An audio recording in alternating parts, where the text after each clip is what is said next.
My name is Joyce. I never imagined I would have to write these words, sitting in a dark, damp house on the outskirts of town, where even the dogs wouldn't bark at me. I used to be a household name. People stood up when I walked in, shook hands respectfully, afraid of offending or deceiving them. Now I'm unnoticed. I'm transparent, unnecessary, superfluous. Like a stain on the wall that everyone sees, but no one pays attention to because they're used to it. I live in a small house that creaks with every breath of wind. The cracks in the plaster remind me of my own body, broken, dried up, forgotten. The children have long since grown up, made careers, got apartments, cars, families. I see their world only from photos that they rarely share, for show. There are no calls. And when I dare to dial their number myself, I hear short, cold words, "Dad, I'm busy right now," or "I can't talk, later." That later never comes. The grandchildren who once ran to my kindergarten, asking to tell stories, now look away contemptuously. For them, I'm an old grandfather who doesn't understand modern phones, doesn't know new words, and lives wrong. Even my voice irritates them. I hear it in every breath, in every glance I throw at him. In the store, they don't notice me. The saleswoman serves those who came after me as if I were standing there for decoration. In the hospital, the doctor looks through me. "You're so old, what do you want?" It's normal at your age. Normal. When your veins hurt like wires cutting your skin. When the night turns into an endless struggle with the silence that presses on your chest. They call it normal. Every day I wake up because I don't need an alarm clock. I wake up because I can't sleep anymore. I sit in the kitchen in front of a cold kettle, looking at the table with scratches left over from the times when we had dinner together, me, my wife, and the children. Back then, there was laughter. Now, there's just the dripping of water from the tap, which drives me crazy. Sometimes I go out into the yard. My neighbors pretend to be in a hurry. They greet me, but not sincerely. They never do. It seems to me that I've become a mirror that no one wants to look into, because in my wrinkled skin, they see their own future. That's why they look away. I try to be useful. Once I was a support for everyone, I knew how to solve a problem, how to find the right words. Now no one needs me. When I offer help, I hear, "Thank you, but we'll manage on our own." I see the unspeakable shining in their eyes. "Don't come in. You're in the way." And something inside me began to rot. It was as if a worm was waking up deep under the skin, slowly gnawing away at the bone. At first it was just a feeling of bitterness, a slight pain that could be swallowed. But every day it grew. Every humiliation, every indifferent look was deposited in me like a stone in a sack.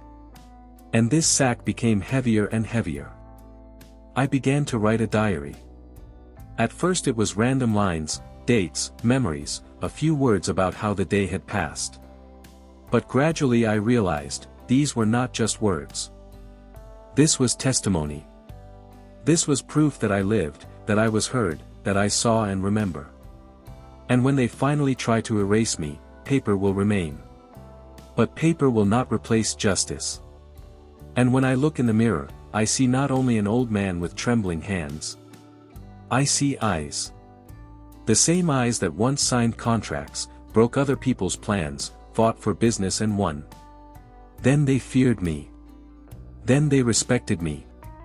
Today they have forgotten me. But will it be for long? Because deep inside me something new is being born. Black, quiet and patient. I feel it every morning when I open my diary. I am still silent. But I remember everything. I sit by the window, and when the wind tears the last leaves off the maple tree, I suddenly see not bare branches, but a young me. Me, 20 years old, with burning eyes and hands that smelled of iron and earth. I believed then that the world could be broken, and put back together again the way I wanted. And you know what? I succeeded. I started with nothing. I had less in my pocket than a loaf of bread costs today. But I had a head, clear, cold, capable of counting and calculating. I worked until I lost consciousness. When others slept, I crunched numbers, made deals, convinced people. I built a business brick by brick, like a house that I would want my children to live in. I remember the smell of my first office, cheap chairs, tables with peeling paint, sparking sockets. But there was fire. We laughed, we took risks, we raised glasses of cheap wine as we closed another deal.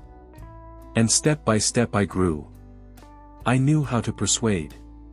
I knew how to make people believe that even the impossible could be done. When I looked at my children, small, with a sparkle in their eyes, I saw what it was all for. I didn't feel sorry for myself. Everything I earned went into the house. I wanted them to have what I didn't have. And they did. The best schools, the best clothes, a safe childhood that I had torn from the world at the cost of my own blood. I was strict, yes. I didn't allow weakness. They cried, I said, stand. Be strong. Maybe they hated me for it. But hadn't I taught them to move forward? Hadn't I shown that a man's word should be heavier than any contract? I remember once, in the 80s, I stopped an entire crisis. Everyone around me was losing money, businesses were collapsing, people were drowning in debt. And I survived. Because I wasn't afraid of dirt, I wasn't afraid to cut to the quick. I saved not only myself, but also dozens of employees, hundreds of families. Then they thanked me. People looked up from below. I felt my weight.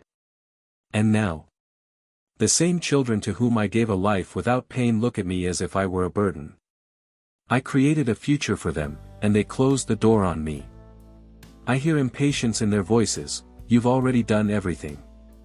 Your past is in the past. Don't bother us. I remember my wife. She was my support. She understood what I was building. She was silent when I returned at 3 in the morning. She didn't ask where I was. She knew, I was doing this for us. Her laughter still rings in my ears. She left first. And after that, there was an emptiness in the house. The children came more often then, because there was still Mom. But when she was gone, they disappeared. I think they never really loved me. They loved her. I was just the background. Sometimes I think, maybe it's my fault. Maybe I should have hugged them more often, let them cry. But then I look at everything I did for them and understand, they have no right to do this to me. They had to remember that I stood behind them when they were learning to walk. I open old photos. In them, I am strong, my back is straight, my gaze is confident. My children, my wife are next to me. I hold them all like a wall that keeps me from falling. And when I look at myself then, I want to shout in the face of the present world, you have forgotten who I am. But the world does not listen. It is convenient, comfortable without me. It is easier for it to erase memory. Only I remember. And this memory is the only thing that holds me. But what to do with it? It burns, it suffocates. It does not let me forget the humiliation of today. And the brighter my past was, the darker today seems. Sometimes I think, maybe this is the real punishment. Not death, not illness, but what you are forced to live when they no longer want to see you alive. I write in my diary again. Only this time, not memories. I write the names. Those who turned away. Those who forgot. Those who humiliated. And I put the date next to it. I thought I was used to it.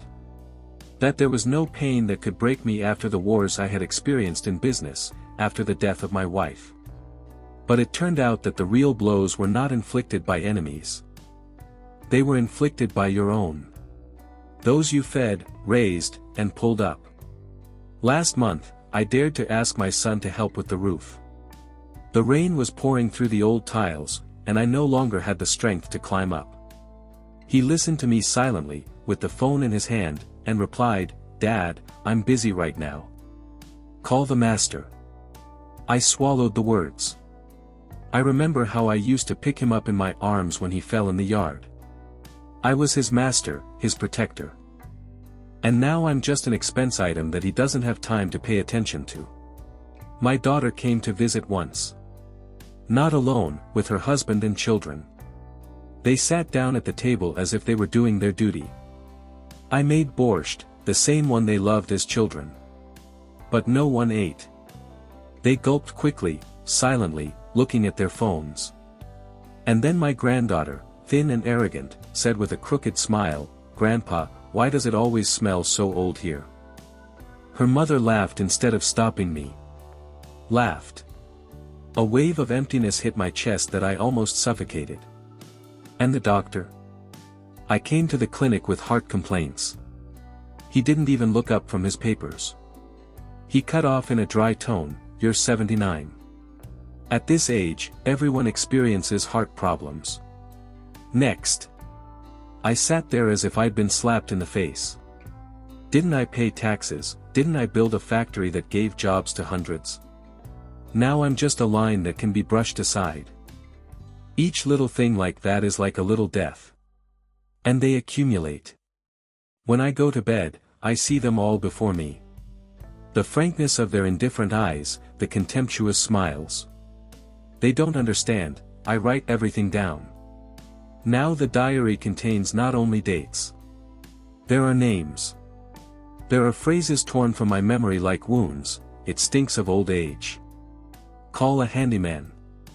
It's normal at your age." I even write down their intonations. Because this is my bill. And I know it will be paid. And then there are random people. Once, in a store, I was looking for change for a long time. The saleswoman rolled her eyes, and the guy behind me in line said, "Old man, maybe you should practice counting at home so you don't waste time." The line laughed. I looked up and saw their mouths stretched in smiles, their eyes looking at me like a circus animal. At that moment, something inside me tightened. But I kept quiet. Because I'm learning to keep quiet. In the evenings I sat in the dark, my diary in front of me. I wrote their words, I wrote their faces. I got a map of humiliations, where every knot is a name, every stroke is part of a debt. My children think I'm forgetting. My grandchildren are sure that my old brain is crumbling to dust. Doctors consider me a statistic. Salespeople are an obstacle. Passers-by are garbage on the road. They are all wrong. I remember everything. Every look, every laugh. Sometimes I sit in silence and hear something whispering inside me. It's not a voice, no. It's more like a feeling, cold as a blade.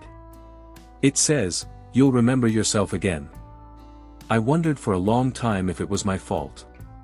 Maybe I was too hard on my children. Maybe was I asking too much. But then I open the photos, see how happy they were as children.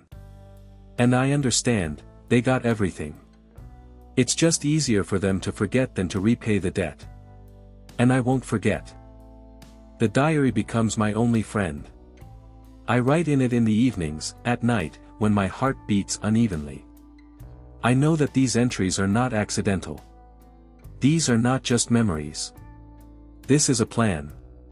I haven't decided exactly how yet. But I already know, the time will come when this list will not be just ink on paper. That day the sky was low, like a heavy coffin lid. I was leaving the market, holding 2 bags of groceries. Bread, a few potatoes, a can of stew, that was my entire holiday of life. I walked slowly, my legs were no longer obeying me, my fingers were trembling. But I stubbornly held on to the bags. At the corner of the street, the sidewalk was slippery. I tripped and almost fell. The bags slipped out of my hands and scattered on the ground. The can rolled under the feet of 2 young men standing by the coffee stand. "Grandpa, what did you decide to bring us lunch?" One of them picked up the can and showed it to his friends. They laughed. People passing by turned around. Some smiled, some blinked and kept walking. I gathered the last of my strength and asked, help me, please." I said it quietly, but they heard it. Because the laughter grew even louder. The second boy shouted, "Pick it up yourself, old man. It's good for you to bend over so you don't become stiff." Their laughter, like rust, ate away at the air. At that moment, the world before me cleared. It was as if a curtain had slipped from my eyes. I could no longer see the crowd. I could only see their mouths, stretched out in hideous laughter, their eyes, empty, cold. I slowly bent down, picked up the potato from the cobblestones. My fingers ached, my heart was beating somewhere in my throat. But along with the pain, something else was rising in me. Something old that had been dormant for a long time. I straightened up and looked straight into their eyes. For the first time in many years, I wasn't looking like a beggar. I was looking as I had once looked in the offices where the fate of millions was being decided. My gaze was cold, direct, without a single wrinkle of fear. And they fell silent. Their laughter stopped, as if someone had pressed the stop button. They even looked away. And I gathered up the packages and walked on. I didn't say a word. And I didn't need to. Because something inside me had changed completely. The silence in my house that evening was different. It no longer oppressed. It listened. I sat at the table with my diary in front of me. And for the first time in a long time, my hands didn't tremble. I wrote evenly, neatly, confidently. I wrote, "Today I stopped being a victim." I felt a strength within me, familiar and yet alien. It was the same cold determination with which I had once negotiated, saved businesses, and crushed competitors. But now it was different. Pure. Without any trace of pity. I understood a simple truth: no one would come to protect me. No one would reach out. In this world, either you become the prey or you become the hunter yourself. And if everyone decided to see me as prey, they were sorely mistaken. That night I sat in the dark for a long time. I listened to the old tree crackling in the walls, the wind howling outside the window. And every sound seemed to me a signal. I no longer felt lonely. On the contrary, I felt that someone was nearby. That something that had been dormant in me for a long time had now awakened. I was no longer afraid of old age. Because old age is a mask. And behind it is hidden a cold, silent force that was waiting for its time. And the time has come. Now I will play my game. Without shouting, without fighting. My weapons are silence, patience and memory. I know how to wait. I know how to build traps. And I know that people fall into them themselves when they think that everything is under control. This time, control will be mine. From that night on, I was no longer the same Joyce they were used to seeing, hunched over, silent, superfluous in my own home. I started getting up earlier, but not to drink cold tea and stare at the cracks in the ceiling. I got up to work. Yes, to work. Because revenge is work too. And I've always been a master at it. I pulled out a tattered notebook from an old closet. It used to have phone numbers, names, addresses. People I'd made deals with, those who owed me money, those whose skins I'd once saved. Many had died. But not all. And those who remained were also getting older. And old age makes a person vulnerable. I knew this from my own example. I started calling. At first cautiously, checking who was still on the other side. Old acquaintances were surprised at first, some were even glad to hear from me. We talked about the past, remembered deals, names, cities. But I feel people well, and I heard something more in their voices: fear, guilt, untold stories. This was my material. I didn't threaten. Never. I just reminded.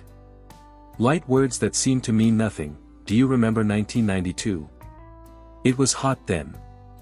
Or, you know that documents have a tendency to leak out. And that was enough for a pause to occur in the silence on the other end of the wires. I felt control returning to me. And at home I would open my diary and start drawing diagrams. My children, my grandchildren, the doctor, the shopkeeper, even those random passers-by, I found a place for everyone. You don't have to bang your fist on the door to hurt. You just need to push a person a little, and they will ruin their own life. Son. He was always afraid that his weakness would come out. He hid his small debts, loans, and failed investments. I found a few old bankers I knew. Just a couple of calls and his secret ended up on the table with his own partners. He thought he was running the business, but one morning he woke up with a crack under his feet. A daughter. She was so proud of her impeccable image of a successful mother. But I knew her weakness, her dependence on other people's opinions. I just carefully slipped in information about her husband, his old scams. And then they gnawed at each other. I just watched the cracks widen. Grandchildren. They thought I was an old fool who didn't understand anything. But in the age of the internet, all it took was a few photos, a few well-placed words in the right ears. Their friends laughed at them, they lost support, their scholarships froze. They didn't know why yet. And I sat and quietly wrote new dates in my diary. I didn't touch them with my hands. I didn't scream. It all looked like a coincidence. But I knew, it was my hand. My acquaintances also became part of the game. I made one person remember an old story that could have cost him his reputation. Another suddenly lost his composure because I only hinted that his secrets were no longer secrets. I knew where everyone was hurting. And every time I wrote a new line in my diary, I felt peace. As if the world was falling into place. As if the justice that had been taken from me was returning drop by drop. The house was quiet again. But now it didn't seem empty. She was an ally. I sat in the dark, listening to her, and felt her grow with me. I was no longer alone. I was with my game. They still think I'm old and weak. They don't yet understand that the trap is closing.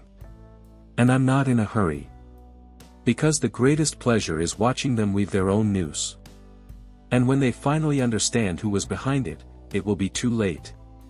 A few months have passed since I took up my quiet game. It would seem that I did nothing special. He did not beat, did not shout, did not break the door. I just pushed, only hinted, only put a mirror in front of those who used to look away. But the consequences became inevitable. My son is now walking like a ghost. His partners no longer trust him, he is nervous, loses sleep. I see him gray, though he looked at my old hands recently. He tries to hide the failure, but I know, he will have to come to me. Because I am the only one who understands how to survive in chaos. And this thought smokes it from the inside. The daughter is now calling. Her voice trembles, it does not have the cold confidence that it was before. Her family cracks at the seams, children quarrel with her, her husband turns away. She first asked me for advice. I listen to silently, I pause. And sometimes I say, you will handle. And inside I feel my account paid. The grandchildren are no longer bold. They became more careful in words, their arrogance disappeared. They do not understand why their friends have turned away, why suddenly the opportunity is lost, why the world does not hug them as before. But when they come into my house, their eyes are looking for my gaze. They feel, I see through. Even neighbors became different. They no longer hide their eyes when I go out into the yard. Someone nod, someone stops a few words. They do not know why, but feel the change. There is no request in my eyes. There is silence, cold and strength. And this power makes them count with me. In the store, the saleswoman no longer hurries to serve others in front of me. The doctor, meeting me in the hallway, stumbled for a moment when he met with my gaze. He knows nothing. But feels. People always feel. I didn't expect applause. I don't need a word of gratitude. My goal was not to rush to me with the arms. I only wanted one, so they would never dare to look at me from top to bottom. And I have achieved that. Now in my house silence is different. It does not press. She is calm, full. I sit at the table, open a diary and see pages covered with names, dates, words. It's not just records, it is the proof of my existence, my will. I'm no longer a victim. I'm not an old trash as they wanted to see me. I am a player and my party is not over. I think about old age. They were all afraid of her like a curse. And I realized, old age is the strongest weapon. Because no one is waiting for a blow from the one who was written off from the accounts. And this is my advantage. I close the diary. I write simple words on the last page. They are not for them. They are for me. I learned to wait. I learned to remain silent. And now I learn to win in silence. And I put the date. Because this story has not yet been completed. Subscribe and like, and send the video to your friends.